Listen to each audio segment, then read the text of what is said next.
AIEEE 2010 का ये question है प्रोबेबिलिटी चैप्टर का। इसमें 4 नंबर्स अपने को सिलेक्ट करने हैं विदाउट रिप्लेसमेंट 1 to 20 तक। स्टेटमेंट 1 दे दिया है, the probability that the selected number when arranged in some order will form an AP। तो इसकी जो प्रोबेबिलिटी है वो 1/85 आ रही है। और स्टेटमेंट 2 दे दिया है कि in 4 selected number from AP then the set of all possible values of common difference यहाँ पे दे दिया है +1 -1 +2 -2 ऐसे ही ±5 तक दिया है। तो अपने को ये चेक करना है कि कौन सा स्टेटमेंट ट्रू है। अगर हम देखें तो ऑब्वियस सी बात है कि जो A की वैल्यू होगी वो हमेशा ग्रेटर देन और इक्वल टू 1 ही होगी। यहाँ पे जो नंबर्स दिए हैं तो ये हो जाएगा A+।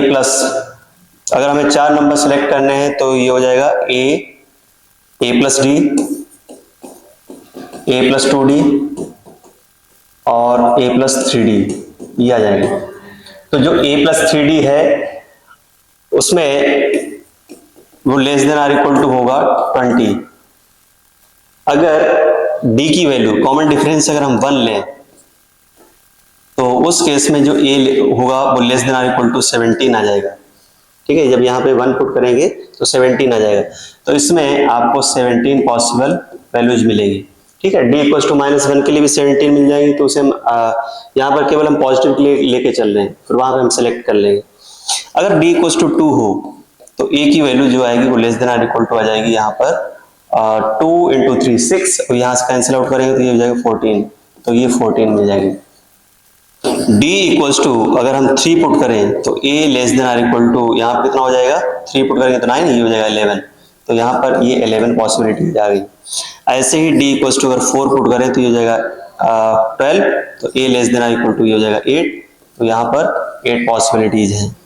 अगर D इक्वल्स टू 5 पुट करें तो ये हो जाएगा 15, तो 15 20 - 15 तो ये 5 होगा, तो A लेस देन और इक्वल टू ये हो जाएगा 5, तो ये हो जाएगा 5।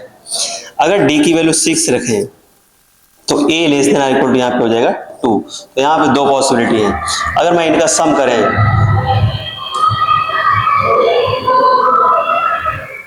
अगर मैं इनका सम करूं तो यहाँ पर ये बन जाएगा 57। अब अगर हम देखें यहाँ पर तो कॉमन डिफरेंस 6 भी हो सकता है, -6 भी हो सकता है, तो इसलिए स्टेटमेंट सेकंड कैसा हो जाएगा, फॉल्स हो जाएगा। अब अगर हम यहाँ पे देखें तो इसकी जो प्रोबेबिलिटी फाइंड करोगे तो प्रोबेबिलिटी हो जाएगी 57/20C4। यहाँ से 20 में से 4 को सिलेक्ट करेंगे तो जब इसे सिंप्लीफाई करोगे तो ये हो जाएगा 1/85। तो स्टेटमेंट फर्स्ट तो ट्रू है, लेकिन स्टेटमेंट सेकंड कैसा है, फॉल्स है। तो इसका ऑप्शन 3rd करेक्ट हो जाएगा।